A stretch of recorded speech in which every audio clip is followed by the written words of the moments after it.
चलो दोस्तों, आज मैं आपको एक बहुत ही मज़ेदार कहानी सुनाता हूँ। राजकोट शहर में मयूर नाम का एक छोटा सा लड़का रहता था।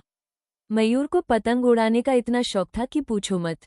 हर साल वो मकर संक्रांति यानी उत्तरायण का बेसब्री से इंतजार करता था। आखिरकार वो दिन आ ही गया।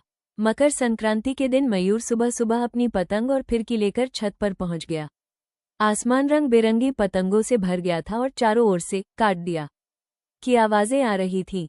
मयूर ने भी अपनी पसंदीदा पतंग आसमान में उड़ाई। उसकी पतंग हवा में बहुत सुंदर तरीके से लहरा रही थी। मयूर बहुत होशियारी से पतंग उड़ा रहा था। उसने एक के बाद एक कई पतंगें काट दी। जब भी वो किसी की पतंग काटता तो अपने दोस्तों के साथ जोर जोर से चिल्लाता, वो काट दिया। वो बहुत खुश था और अपने ऊपर थोड़ा घमंड भी करने लगा था कि वो कितना अच्छा पतंगबाज है। पूरा दिन वो बस दूसरों की पतंग काटने में ही मग्न रहा। उसे लगने लगा था कि आज तो वही आसमान का राजा है। लेकिन कहते हैं ना, समय हमेशा एक सा नहीं रहता। दोपहर के समय अचानक तेज हवा का एक जोरदार झोंका आया और मयूर की सबसे प्यारी पतंग कट गई। उसकी पतंग हवा में इधर उधर घूमती हुई नीचे गिरने लगी। मयूर बस उसे देखता रह गया। उसका चेहरा उदास हो गया। जो खुशी थोड़ी देर पहले उसके चेहरे पर थी, वो गायब हो गई। उसकी आंखों में आंसू आ गए और वो रोने लगा। उसे लगा कि उसकी सारी मजा खराब हो गई। ये देखकर पास बैठी उसकी दादी उसके पास आई। उन्होंने प्यार से मयूर के सिर पर हाथ फेरा और कहा, बेटा, क्यों रो रहा है? पतंग उड़ाना तो एक खेल है और खेल में हार जीत दोनों होती हैं।